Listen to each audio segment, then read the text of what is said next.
En littérature comme en cuisine, il faut savoir trouver les bons ingrédients. Au Fourneau, Amanda Sters se donne la note de 3 sur 5. Mais elle assume entièrement son côté bon vivant. Avec une tendance à céder à la tentation, Amanda Sters n'est pas du genre à trop s'inquiéter des conséquences.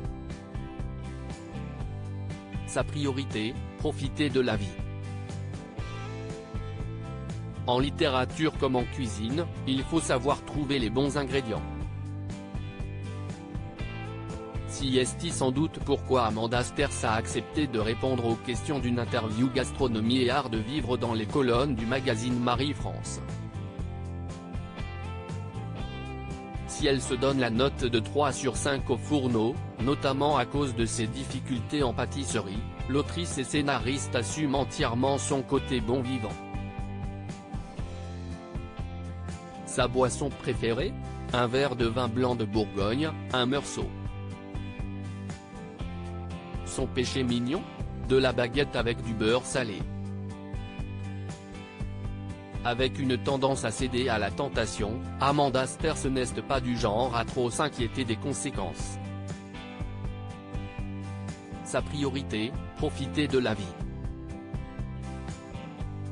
Ma silhouette pardonne moins ma gourmandise, explique-t-elle, quand on lui demande si elle surveille son alimentation.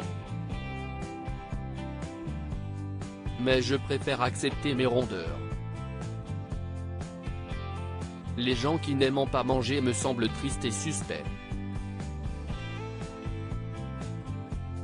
Fille d'une mère avocate bretonne et d'un père psychiatre d'origine italienne et tunisienne, Amanda Sters a grandi dans les effluves de cuisine riche et variée. Pour autant, sa Madeleine de Proust est d'origine japonaise, puisqu'il s'agit du daifuku mochi, un gâteau de riz glu enfourré de purée de haricots rouges. Maman de 2 enfants, Oscar et Léon, fruit de ses amours passés avec Patrick Bruel, Amanda Sters divise sa vie entre Paris et Los Angeles. Elle a souhaité quitter la France après les attentats du 13 novembre 2015. Elle ne transmet pas, à ses enfants, que son goût prononcé pour la bonne bouffe. Au contraire, elle a récemment offert, à son cadet, son premier rôle au cinéma.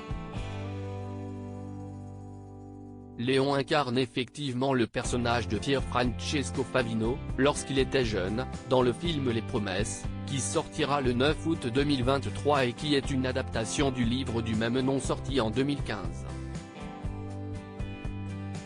Mère et fils ont d'ailleurs vécu un moment un peu particulier, sur le plateau, puisque le jeune homme a dû embrasser, devant maman, une jeune actrice sur la bouche. Il y avait mon ingé son qui était mort de rire, se souvient-elle.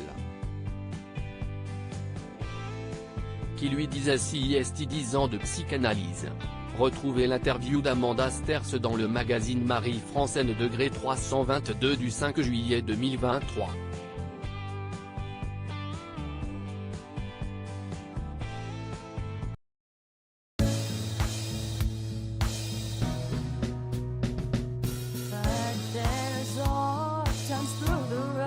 I think you can let me know. Sit down, sit back, let me help